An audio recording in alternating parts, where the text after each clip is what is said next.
Hi friends, இப்போ ரவா போலி செய்யலாம். நெய் ஆட் பண்ணிக்கோங்க. ரவையை நல்லா வறுத்துக்கோங்க. இப்போ இந்த முந்திரியை மிக்சியில் ஆட் பண்ணி கொஞ்சம் குறன்னு ரன் பண்ணிக்கலாம். தண்ணியை கொதிக்க வச்சுக்கோங்க. ரவையை வறுத்துட்டு இதை ஆட் பண்ணிடலாம். இப்போ ரவையை நல்லா வறுத்துருங்க. ரன் பண்ண முந்திரி இதில் ஆட் பண்ணிடுங்க. ஒரு பிஞ்சு ஏலக்காத்தூள் ஆட் பண்ணிக்கோங்க. இப்போ கொதிக்க வச்ச தண்ணியை நம்ம ஆட் பண்ணிடலாம்.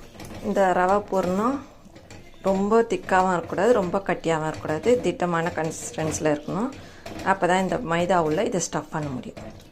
இது கொஞ்சம் நல்லா கலரிட்டு வேக வச்சிடலாம். வெந்துச்சுன்னா இது ரவா போலிக்கு ரெடி ஆகிடும். இதில் தேவையான அளவு சர்க்கரை ஆட் பண்ணி நல்லா கலக்கிடுங்க. இப்போ இந்த போலிக்கு பூர்ணம் ரெடி ஆகிடுச்சு. போலிக்கு மாவு பிசைஞ்சிடலாம். இப்போ ரவா போலிக்கு மாவு பிசைந்து 1 மணி நேரம் ஊற வச்சுடுங்க. அப்போ தான் இந்த மாதிரி சாஃப்டாக இருக்கும். இப்போ நம்ம தட்டிடலாம். கொஞ்சம் உருண்டை எடுத்துக்கோங்க. இந்த மாதிரி ஃபாயில் ஷீட்லேயே வச்சு தட்டுங்க, ஈஸியாக இருக்கும். இந்த மாதிரி உருண்டை உருட்டிக்கோங்க. இப்போ ஃபாயில் ஷீட்டில் வச்சுக்கோங்க. தட்டை வரலன்னா கொஞ்சமாக கையில் எண்ணெய் தேய்ச்சிக்கோங்க. இப்போ நம்ம ஸ்டஃப்புக்கு இந்த ரவை இதுவை இதில் வச்சிடலாம், ரெடி பண்ணதை. இப்போ இதை எல்லாத்தையும் சுற்றி க்ளோஸ் பண்ணிவிடுங்க. இப்போ இது எல்லாத்தையும் ஃபுல்லாக கவர் பண்ணிவிட்டு தான் தட்டணும்.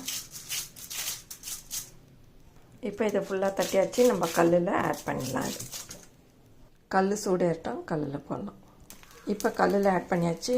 இது கொஞ்சம் வேகட்டோன்னு திருப்பிடலாம். அப்புறமா நெய் ஆட் பண்ணலாம். நல்லா வாசனையாக இருக்கும், டேஸ்ட்டாக இருக்கும். நெய் ஆட் பண்ணிங்கன்னா இப்போ நம்ம நெய் ஆட் பண்ணிடலாம்.